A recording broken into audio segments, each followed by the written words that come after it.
pleasure. Thank you. Thank you. Neha, Likewise. it's been wonderful. Hats off to you for your strength, and I wish you all the best as you continue to go forward and raise your son. And I wish you all the best in your life as well, your personal as well as professional. I hope no one will hold anything against Neha. ठीक है यार, this is Rajiv ना, this is Rajiv. और आपको भी मैं कह रही हूँ. अच्छा, thank God. हाँ. मैं समझा मेरे को कुछ नहीं वो बोला. lady first है, तो इनको मैं पहले दूँगी यार.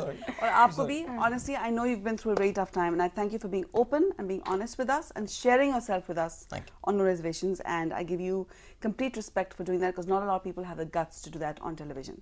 So I thank you for that.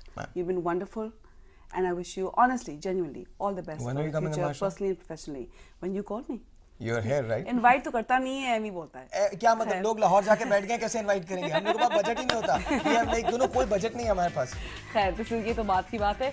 We will discuss this later with Sahil Lodhi off air. For now, it's time for me to say goodnight to you. Do write into us at noreservations@dawnnews.tv. We'd love to hear from you. Hope you've enjoyed getting to know the people behind the personas with me this evening. See you next week. Good night.